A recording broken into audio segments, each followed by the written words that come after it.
ये सीरीज को स्टार्ट करेंगे बायोलॉजी का एनसीईआरटी एग्जाम्पलर और आज के वीडियो में will start with the objective questions of the topic 1 that is reproduction in organism. First will begin with the short type, then will very short and then the long type. But आज हम discuss करेंगे objective questions which is the spice of your NEET exam. Very important questions. You will find कि हम जितने भी questions आज NCERT exemplar से discuss कर रहे हैं, many of the times this questions are there in the NEET exam when you'll go through the PYQs of the NEET exam. ठीक है, चलिए स्टार्ट करें. Let's see question number 1 which is given in your book NCERT Exemplar. Topic 1, reproduction in organism. It says a few statements describing certain features of reproductions are given below. है ना, कुछ statements दिए हुए हैं with reference to the reproduction. आपको क्या बताना है इसमें? आपको इसमें बताना है that what are the correct statements. Select the options which are true to both asexual and sexual reproduction. ठीक है, तो दोनों के लिए जो बातें जा रही हैं asexual sexual, आपको वो बातें पकड़नी है इसमें से. What one says is gametic fusion takes place. So gametic fusion takes place, तो ये तो बात गलत हो जाएगी क्योंकि gametic fusion asexual में नहीं होता. Transfer of genetic material takes place, इसको हम ले सकते हैं but let we go for the other options also.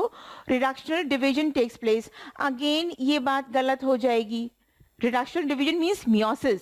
Meiosis does not take place in asexual reproduction. और हमें तो ऐसे स्टेटमेंट्स उठाने हैं which is true for both asexual and sexual. So ये भी गलत बात हो गई. Progeny have some resemblance with parents, ये बात दोनों में बिल्कुल सही हो सकती है. एसेक्सुअल में तो क्लोन्स बनते हैं, we know that exact copy of the parents. Sexual में भी जेनेटिक्स पढ़ा है हमने, है ना, वेरिएशंस भी होते हैं और सिमिलैरिटीज भी होती हैं. तो प्रोजेनी में have some resemblance with the parents. तो यानी कि ये बात ठीक हो गई और ये बात ठीक हो गई. That means we have second and fourth option. Our correct option is option C. Second and fourth statements are correct. That means we'll go with the C option. समझ आ गई बच्चों? तो इसी तरीके से ही आपको with reference to your first topic questions are there और आपको अच्छे से solve करने हैं questions. एक बात और बता दूं, please be there till the end क्योंकि लास्ट में आप सभी के लिए एक बहुत बढ़िया सरप्राइज है. Will see in a minute after the completion of this session. ठीक है, चलिए क्वेश्चन नंबर 2 पे आ जाते हैं. The term clone can not be applied to offspring formed by the sexual reproduction. Clone का मतलब मैंने आपको अभी बताया था, एग्जैक्ट कॉपीज की बात करते हैं. तो एग्जैक्ट कॉपीज क्यों नहीं अप्लाई हो सकता to the offsprings which are formed during sexual reproduction. ठीक है, देख लेते हैं ऑप्शंस क्या बोलते हैं. क्या गलत बात है इसमें? Offsprings do not possess the exact copy of the parental DNA. देखो हमें आंसर तो मिल गया, लेकिन स्टिल मैं हमेशा बोलती हूँ ये बात क्लास में भी कि हमको सारे ऑप्शंस पढ़ के ही सही ऑप्शंस को मार्क करना है कि हमारा सही आंसर क्या है. बी सेज, इसको हम होल्ड कर सकते हैं, बिल्कुल ठीक बात बोल रहा है ये, क्योंकि सेक्सुअल रिप्रोडक्शन में offsprings do not possess the exact copy of the parental DNA. B says DNA of only one parent is copy and pass to the offspring. गलत बात. भाई सेक्सुअल रिप्रोडक्शन तो दो पेरेंट से होता है, इट इज बाय पेरेंटल, है ना, तो फिर दोनों पेरेंट्स का जो है कॉपी बनेगा डीएनए का. Offsprings are formed at different times, ये तो बिल्कुल ही absurd सा स्टेटमेंट है. This is wrong, this is wrong. DNA of parent and offsprings are completely different. कैसे डिफरेंट हो सकता है? हम कहते हैं ना हमारी नोज मम्मा से मिलती है, हमारे कर्ली हेयर्स मम्मा से मिलते हैं. That means we have some similarities between us and our parents. तो ये बात भी गलत हो गई. That means this statement is the correct statement and we'll go with the option A. ठीक है, चलिए आगे बढ़ते हैं. आई गेस समझ आ रहा होगा तुम लोगों को. Asexual method of reproduction by binary fission is common to which of the following? तो आपको बताना है कि इनमें से कौन से organisms हैं which go undergoes binary fission. Asexual जिनमें बहुत common है. Choose the correct statement. है ना, कौन सी statement बतानी है आपको? करेक्ट स्टेटमेंट बतानी है आपको. And with reference to asexual reproduction and binary fission. तो किसमें कॉमन है देख लेते हैं. सम यूकैरियोट्स इस यस हो सकता है बाइनरी फिशन, है ना. asexual reproduction by binary fission, eukaryotes amoeba हो सकता है. All eukaryotes, it is wrong statement, ये बात गलत हो गई. Some prokaryotes, yes it can. Bacteria undergoes binary fission. All prokaryotes, ये भी बात गलत हो गई. दैट मीन्स ये ऑल की कहानी आ जाती है ना तो थोड़ा सा कॉन्ट्रडिक्टरी हो जाता है. हमको बहुत ध्यान से उस ऑप्शन को पढ़ के उसको calculate करना है whether it is correct or wrong statement. So we'll go with 1 and 3rd statements. That means our correct option is C. इसको मार्क कर देते हैं, सिंपल सी बात है. आगे चलते हैं. A few statements with regard to sexual reproduction are given below. है ना, तो किसके रिगार्डिंग में दिया हुआ है, देख लेते हैं ये बात. किसके रिगार्डिंग में दी हुई है हमको, सेक्सुअल रिप्रोडक्शन की रिगार्डिंग दी हुई है, और आपको क्या चूज करना है, करेक्ट स्टेटमेंट. सेक्सुअल रिप्रोडक्शन के रिगार्डिंग में जो करेक्ट बातें हैं वो आपको बतानी है इन 4 स्टेटमेंट्स में से. Number 1, sexual reproduction does not always require 2 individuals. ठीक बात है, हो सकता है. It may be uniparental also self fertilization होता है ना हर्माफ्रोडाइट्स के केस में, तो दैट मीन्स ये बात सही हो सकती है, बिल्कुल ठीक बात है.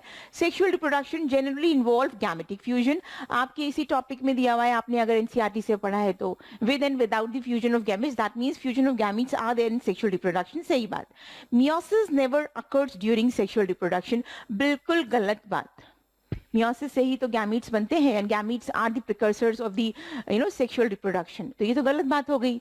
External fertilization is a rule during sexual reproduction. भाई रूल क्यों है, इंटरनल ही तो होता है ना, इंटरनल भी तो हो सकता है. External fertilization, actually we move from external to internal fertilization in terms of evolutionary process, है ना. तो रूल की तो बात गलत हो गई. दो external fertilization is there in sexual reproduction, है ना, takes place in medium as water, but then it is not a rule for the sexual reproduction.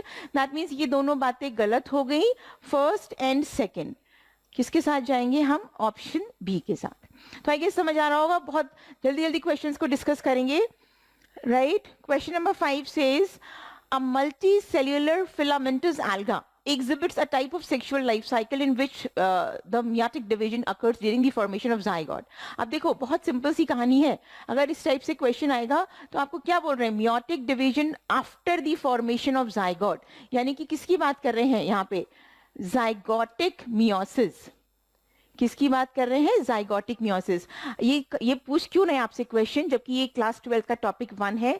आपकी इस टॉपिक में नहीं दी हुई है ये कहानी आपकी क्लास 11th में दी हुई है, प्लांट किंगडम, और आप 11वीं से 12वीं में आए हो, पढ़ के आए हो अच्छे से, तो इसीलिए इस क्वेश्चन को यहाँ पे उठाया है. राइट, तो जाइगोटिक मियोसिस हो रहा है एल्गा पे. The adult filament of this alga has, तो आपको बताना है कि फिलामेंट एल्गा जो होगा अडल्ट, उसकी किस तरह की लाइफ साइकिल होगी. राइट, किस तरह के सेल्स होंगे. अब देखो जाइगोटिक मियोसिस हो रहा है ना, दैट मीन्स कि उसका जो सेल्स होंगे it must be haploid cells, है ना. तो ये माइटोटिक डिवीजन से मल्टीप्लाई हुआ, देन जाइगोटिक मियोसिस चला, 2n बना, आई मीन देन फर्टिलाइजेशन हुआ, देन 2n स्टेज बनी, तो उसका अगेन जो है क्या चला, zygotic meiosis. So that is why vegetative cells and haploid gametangia. So that we'll go with, this is the more appropriate option among the 4 options, because they are saying that the meiotic division occurs after the formation of zygote, जबकि zygote से पहले gametes बनते हैं. और यहाँ पे तो zygotic meiosis की बात करिए, which is common in lower organism, specially in case of alga. ठीक है, तो we'll say haploid vegetative cells and haploid gametangia. ये कहानी आपको और अच्छे से समझ में आएगी when we'll go for class 11 plant kingdom, haplontic, diplontic and haplontic diplontic life cycles. बहुत अच्छे से आप लोगों ने क्लास 11 में पढ़ी होगी, आई एम श्योर. ठीक है, चलिए नेक्स्ट पे चलते हैं. The male gametes of rice plant have 12 chromosomes in their nucleus, है ना. तो मेल गैमीट्स के पास, मेल गैमीट्स की बात कर रहे हैं. अब देखो have 12 chromosomes, है ना. तो male gametes is what? Male gamete is always haploid, right? और haploid cells कितने हैं उसके पास, 12 chromosomes. आपसे क्या पूछ रहे हैं आगे, the chromosome number in the female gamete की बात कर रहे हैं again. That means the diploidy will again n. zygote हमें पता है 2 gamete के साथ मिलके बनता है, 2n की बात कर लेते हैं. And the cells of seedlings, इसके भी ploidy क्या होगी, it is 2n. तो अब लगा लो कैलकुलेट, कितना दिया हुआ है यहाँ पे, 12 दिया हुआ है क्रोमोसोम, तो 12 ही फीमेल गैमीट में होगा, है ना. This is also 12, this is 24, this is 24, 12, 24, 24. That means the correct option is the C option. तो बहुत सिंपल सी कहानी है. लेकिन अब देखो इस क्वेश्चन को हम रटेंगे नहीं, लर्न नहीं करेंगे, समझेंगे. और समझेंगे कैसे, जब आपने अच्छे से सेल साइकिल पढ़ा होगा. समझ आ रही है बात? तो ये N2N वाली कहानी आपको सेल साइकिल में बहुत अच्छे से समझ आएगी, आपको प्लान किंगडम में समझ आएगी ये बात। तो क्लास 11th का पढ़ना बहुत जरूरी है हमें 12th के टॉपिक्स को समझने के लिए। समझ आ रही बात? तो we'll go for that also. Class 11 का एनसीईआरटी भी डिस्कस करेंगे एग्जाम्पलर लेटर, बट अभी के लिए we are discussing 12th NCERT exemplar biology. Question number 7 says given below are a few statements related to external fertilization. तो अब आपको external fertilization से रिलेटेड कुछ स्टेटमेंट्स दिए हुए हैं और आपको सही बात बतानी है, what are the correct statements. ठीक है, देख लेते हैं। Male and female gametes are formed and release simultaneously, ये बिल्कुल ठीक बात है। जब एक्सटर्नल फर्टिलाइजेशन होंगे, साथ में रिलीज होंगे, तभी तो जायगोट बन पाएगा, फर्टिलाइज हो पाएंगे। तो this statement is absolutely correct statement. Only a few gametes are release into the medium, this is absolutely wrong statement. भाई फ्यू नहीं होंगे क्योंकि एनवायरमेंट थ्रेटेंड होते हैं, है ना? तो दैट मीन्स यहाँ पे तो large gametes are released external fertilization के केस में, क्योंकि बाहर रिलीज हो रहे हैं, so they are actually threatened to the environment. कितने बचेंगे, कितने मरेंगे, कितने जिएंगे, ये सब बात की कहानी है। इसलिए इसमें एक्सटर्नल फर्टिलाइजेशन के केस में बहुत सारे गैमीट्स रिलीज होते हैं। तो ये बात क्या हो गई? गलत बात हो गई। Water is the medium in a majority of organism exhibiting external fertilization, बिल्कुल ठीक बात। एक्सटर्नल फर्टिलाइजेशन जो ऑर्गेनिज्म करते हैं उनमें water act as a medium, as a source to form the zygote between the male and female gamete, बिल्कुल सही बात। Offsprings formed as a result of external fertilization have better chances of survival than those who formed inside an organism. Actually ये बिल्कुल opposite बात है। जो बाहर offsprings बनते हैं एक्सटर्नल फर्टिलाइजेशन में, उनके लेस chances होते हैं of survival. Again, I'll repeat the same word, because of the threatened environment. ठीक है, तो ये बात बिल्कुल गलत हो गई। That means सही statements क्या है हमारे पास? First and third.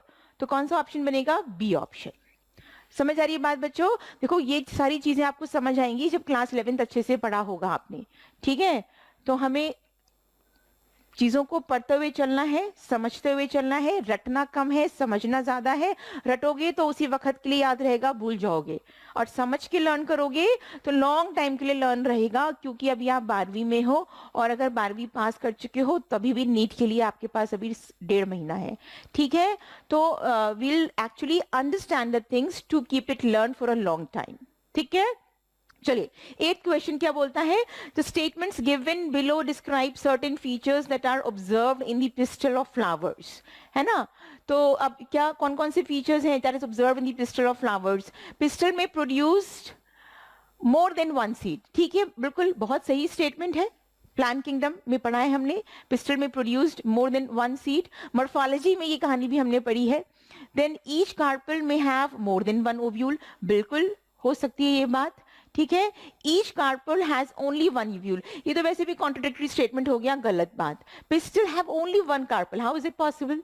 है ना, मोर देन वन कार्पेल हो सकता है। इसी की बेसिस पे we have one and multi carpel की कंडीशन। मल्टी कार्पेल में भी विद इट इज फ्री और एपो और फ्यूज्ड और सिन कार्पस। तो ये सारी विद डायग्राम आपकी किताब में इसी टॉपिक में भी दिए हुए हैं, विद एग्जाम्पल ऑल्सो दिए हुए हैं। प्लस आप क्लास 11th में जब मॉर्फोलॉजी पढ़ते हो तो भी ये सारी कहानी दी हुई है, 2 जगह 2 टॉपिक में ये कहानी दी हुई है। This question is important. तो यानी कि 2 बातें गलत हो गई, 3rd and 4th are the wrong statement, 1st and 2nd are the correct statement. तो सही ऑप्शन क्या बनेगा हमारा? Option A. समझ आ गई बात बच्चों? तो बहुत ही सिंपल से क्वेश्चंस है, लेकिन अगर हमने पढ़ाई की है तो हमें पढ़ना है अच्छे से, 11वीं की किताब से भी और 12वीं की किताब से भी। ठीक है, चलिए आगे बढ़ते हैं। Let's say which of the following situations correctly describe the similarity between the angiosperm egg and a human egg? तो आपको बताना है कि सिमिलैरिटी क्या है बिटवीन द टू, है ना? क्या बताना है आपको यहाँ पे? Similarity between angiosperm egg and human egg, दोनों के बीच में क्या सिमिलैरिटी है, और वो सही बात बतानी है, इसके करेक्ट स्टेटमेंट्स जिसमें दोनों के बीच में सिमिलैरिटी दी हुई है। तो option statement 1 says eggs of both are formed only once in a life time. ये क्या बात हुई? बिल्कुल गलत बात। वंस थोड़ा होता है, ह्यूमन एग कितनी बार बनता है? एंजियोस्पर्म एग भी once in a life time नहीं होता, वंस इन अ मंथ होता है। ठीक है, angiosperm same goes with the angiosperm egg also. ठीक है, both the angiosperm egg and human egg are stationary. अब देखो ये वाला पॉइंट जो है आपको कंफ्यूज करने के लिए दिया है, और आप हो भी जाएंगे कंफ्यूज अगर आपने ठीक से नहीं पढ़ाई की है तो। Yes, angiospermic egg is stationed, stationary होता है। हमने ओव्यूल पढ़ा है, ओव्यूल के अंदर हमारा एम्ब्रियो सेक बनता है, and then it is the egg which is present there, है ना। और आपका ह्यूमन एग की बात कर लेते हैं, तो human egg, you know, though it is stationary but then there are the cilia which is present inside the fallopian tubes which moves the egg, you know, towards the next part, the uterus and then the next part. That means कि the option is contradictory. ठीक है। Third point देख लेते हैं, both the angiosperm egg and human egg are mobile. अब देखो ये तो बिल्कुल अलग ही कहानी हो गई, बिल्कुल ऑपोजिट दिया हुआ है ना। तो वैसे भी अगर ये स्टेशन है, ये स्टेशनरी है, तो ये तो बिल्कुल ही गलत स्टेटमेंट हो गया। यहाँ पे आपको कंफ्यूजन क्रिएट हो सकता है क्योंकि आप ये पढ़ते हुए आए हो कि human egg is fixed and stationary. Yes, but then the angiosperm egg is stationary, but then यहाँ पे हम क्या बोलते हैं, human egg is actually with the cilia present in the fallopian tubes, it can move around, it can move to the next path. समझ आ रही बात? तो ये भी गलत स्टेटमेंट हो गया। Syngamy in both the results in the formation of zygote, बिल्कुल ठीक बात, syngamy से तो zygote ही बनेगा, बिल्कुल ठीक बात। तो क्या हमारे पास है कोई option? Yes, it is B, fourth only. समझ आ रही है बच्चों? तो कैसे हम एलिमिनेट करेंगे स्टेटमेंट्स को, कैसे सही ऑप्शन तक पहुंचेंगे, this is very important to get the right answer. ठीक है, चलिए देखते हैं आगे क्या क्वेश्चन बोलता है। आई गेस तुम सबको समझ आ रही होगी बात। बहुत ही सिंपल से क्वेश्चंस हैं, अच्छे क्वेश्चंस हैं, और इसी टाइप से क्वेश्चंस कई बार when you go through the PYQs of NEET exam you will find these kind of questions. चलिए, 10th question says appearance of vegetative propagules from the nodes of plants such as sugarcane and ginger is mainly because, है ना। तो क्यों होता है ऐसे? Vegetative propagules from the nodes of the plant such as sugar cane and ginger is mainly because, क्या reason होता है?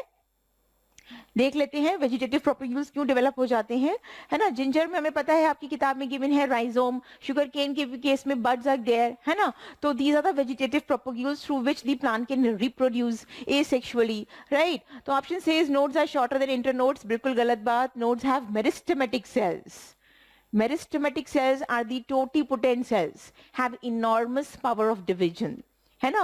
तो ये बात बिल्कुल सही हो सकती है। Let's see the other options as well.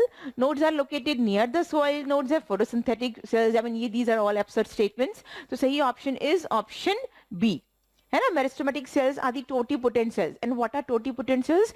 इनके पास इनॉर्मस पावर ऑफ डिवीजन होता है। ठीक है, चलिए आगे बढ़ते हैं। Let's see which of the following statements support the view that elaborate sexual reproduction process appeared much later in the organic evolution। मतलब पहले सेक्सुअल आया, बाद में सेक्सुअल आया, ये आपको किस चीज से पता चलता है कि evolved much later in the organic evolution। और आपको बताना क्या है, सही बात बतानी है। यहाँ पे you have to specify the correct statements with reference to the that sexual reproductive process appears later, है ना। तो lower group of organisms have simpler body design, ठीक बात है, सिंपलर बॉडी डिजाइन होती है लोअर ग्रुप ऑफ ऑर्गेनिजम्स की।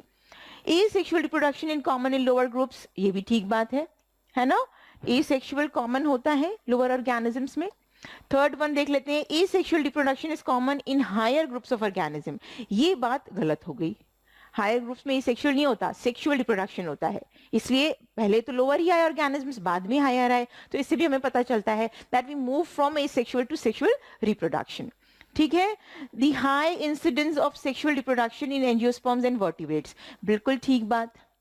Angiosperms बाद में आए, वर्टिब्रेट्स बाद में आए। इवोल्यूशन टॉपिक क्लास 12 में पढ़ोगे, नहीं पढ़ा है तो, है ना।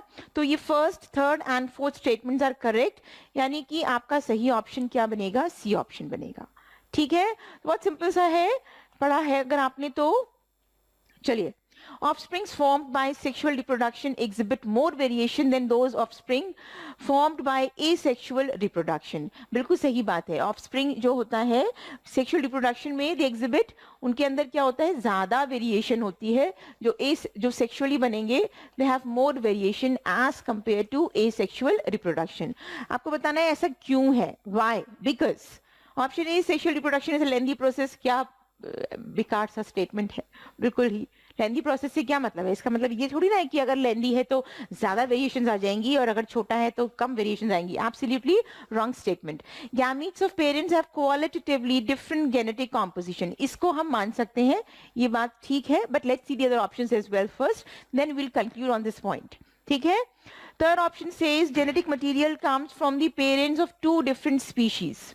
है ना, genetic material comes from the parent of two different species. अब देखो यहीं पे कंफ्यूजन हो जाएगा, एक बार मुझे भी कंफ्यूजन हो गया था.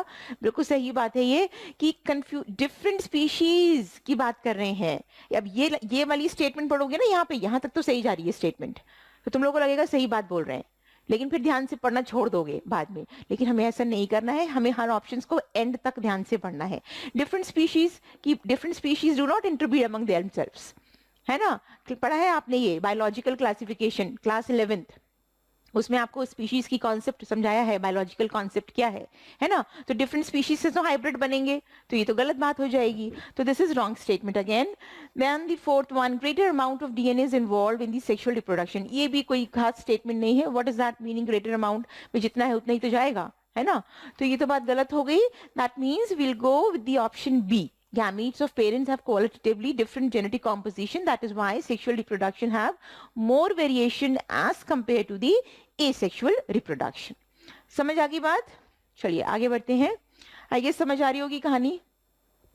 Choose the correct statement from the amongst the following. आपको बताना है, तो बहुत ही डायरेक्ट क्वेश्चन पूछा है आपसे, बहुत सिंपल सा है कि इन चारों में से सही स्टेटमेंट क्या है. कोई आपको कंफ्यूज नहीं किया है first and second, third and fourth and third and first, ऐसा कुछ भी नहीं है. डायरेक्ट बात पूछी है आपसे. डायोशियस ऑर्गेनिजम्स यानी कि हर्माफ्रोडाइट्स, डायोशियस मीन्स, है ना, hermaphrodites organisms are seen only in case of animals. तो ये तो बात गलत हो गई, प्लांट्स में भी होता है, गलत स्टेटमेंट हो गई. Dioecious organisms are only seen in case of plants, ये भी गलत बात हो गई. आई मीन ना तो सिर्फ प्लांट्स में है, ना ही सिर्फ एनिमल्स में, दोनों ही केस में है. Dioecious organisms are seen in both plants and animals, यही मैंने आपको बताया अभी, है ना. तो ये बात ठीक हो गई. Dioecious organisms are seen only in vertebrates, this is also incorrect. ठीक है, तो ऐसे साफ सा बहुत सिंपल सा क्वेश्चन है. डायोशियस ऑर्गेनिजम्स, मोनोशियस ऑर्गेनिजम्स दोनों ही केस में होते हैं, और यहाँ पे डायोशियस की बात की है तो it is present in both plants and animals. We can see this condition in both plants and animals, so we will go with the option C. समझ आ रही है बात बच्चों? तो बहुत ही सिंपल सा क्वेश्चन था. डायोशियस मोनोशियस का कॉन्सेप्ट है यहाँ पर. चलिए आगे बढ़ते हैं. There is no natural death in single celled organism like amoeba and bacteria. है ना, ये आपकी किताब में दी हुई लाइन. नेचुरल डेथ नहीं होती बैक्टीरिया अमीबा की, क्योंकि ऐसा क्यों होता है? रीजन आपसे पूछा है कि why. Because they can not reproduce sexually. नहीं, दे कैन रिप्रोड्यूस सेक्सुअली. गलत बात हो गई ये तो बिल्कुल. तो ये रीजन नहीं है. नेचुरल डेथ क्यों नहीं होती इनकी? They reproduce by binary fission. अब देखो ये बात बिल्कुल ठीक है, but this is not the answer of the question. Though both the amoeba and bacteria can reproduce by binary fission, but the question is not asking that they reproduce by binary fission or not. Yes, this statement is correct, but then this is not the answer. Why? Because they are asking why there is no natural death of these two organisms. है ना? Parental body is distributed among the organism. है ना. अभी बिल्कुल जब मैंने ये start किया था वीडियो, तो वहां पे एक पिक्चर डाला हुआ था, आपने देखा था. स्टार्टिंग में एक ही अमीबा था, और जब उसमें डिवीजन चला तो वही एक amoeba results into the formation of two daughter cells. तो यानी कि उस केस में हमने क्या देखा? This amoeba is actually immortal organisms. There is no natural death, क्योंकि पेरेंटल बॉडी ही ऑर्गेनिजम्स में उनकी डॉटर सेल्स में डिवाइड हो जाती है, तो वो क्यों मरेंगे? सही बात है. Parental body when they grow, so they grow by binary fission and they results into the two daughter cells. समझ आई ये बात? So that means the correct statement क्या बनेगा हमारा? Parental body is distributed among the organisms, among the offsprings rather. They are microscopic. ये बात ठीक है, but not this is not the answer of the question what the question is asking to us. ठीक है, तो हमारा सही option क्या बनेगा? Option C, that is parental bodies distributed among the offsprings. आगे चलते हैं. There are various types of reproduction. The type of reproduction adopted by organism depends on. है ना, बहुत टाइप के रिप्रोडक्शन होते हैं, हमने देखा भी ये सेक्सुअल. तो ऑर्गेनिज्म को कैसा रिप्रोडक्शन के गो थ्रू किस बात पे डिपेंड करती है सॉरी, ये आपको बताना है. Option A says habitat and morphology of an organism. B says morphology of the organism. C says morphology and physiology of the organism. D says the organism's habitat, physiology, and genetic makeup. You know, all contributes in a manner that which type of organism, which type of reproduction the organisms undergoes. है ना, habitat बिल्कुल depend करेगी कि organism aquatic है, terrestrial है, किस type का organism है. ठीक है, तो सारी चीजें इन्वॉल्व होके दैट डिपेंड्स कि organism undergoes which type of reproduction. ठीक है, चलिए आगे बढ़ते हैं. Next says identify the incorrect statement. Directly पूछा है आपसे, कोई एबीसी बस फर्स्ट एंड सेकंड नहीं है. इस टाइप के क्वेश्चन बहुत इजी होते हैं अगर आपने अच्छे से पढ़ाई की है तो. ठीक है, तो क्या पूछा है आपसे, इनमें से आपको बताना है कि आपके पास इनकरेक्ट स्टेटमेंट कौन सी है इन सभी में से.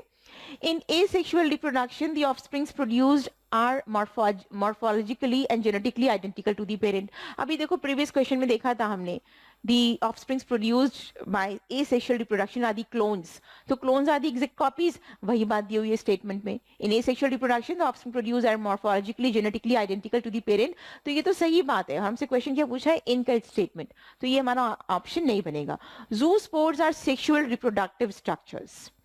तो ज़ूस्पोर्स आपकी किताब की लाइन है यार, एसेक्सुअल रिप्रोडक्टिव स्ट्रक्चर्स. एक्चुअली हमारा सही ऑप्शन यही है, पर आगे देख लेते हैं. In asexual reproduction a single parent produces offspring with और without the formation of gametes. अब देखो आपकी किताब की लाइन है, एसेक्सुअल रिप्रोडक्शन में single parent produces offspring with और without the formation of gametes. ये बात ठीक है ना. तो आई मीन इनकरेक्ट स्टेटमेंट पूछा है ना आपसे, तो इनकरेक्ट स्टेटमेंट क्या हो गया हमारा, ये बात भी ठीक है. And conidia are the asexual structures in penicillium, ये बात भी सही है. भाई एसेक्सुअल रिप्रोडक्शन थर्ड स्टेटमेंट में देखेंगे हम, तो हमारा जिनकी जो ऑर्गेनिज्म हैप्लॉइडिक लाइफ साइकिल होती है, सो दे एक्चुअली गैमीट्स ही होते हैं, उनमें गैमीट्स डिवाइडेड बाय. ठीक है, तो zoospores are the sexual reproductive structures, ये बात गलत स्टेटमेंट हो गई, because zoospores are the asexual reproductive structures. ठीक है, चलिए आगे बढ़ते हैं. Which of the following is a post-fertilization event in the flowering plants? तो flowering plants में हमें मालूम करना है कि post-fertilization event कौन सा होता है. Transfer of pollen grains. तो ये तो हो गया आपका प्री, गलत बात. हमें पूछा क्या है, पोस्ट फर्टिलाइजेशन इवेंट पूछा है, फर्टिलाइजेशन के बाद का इवेंट है ना.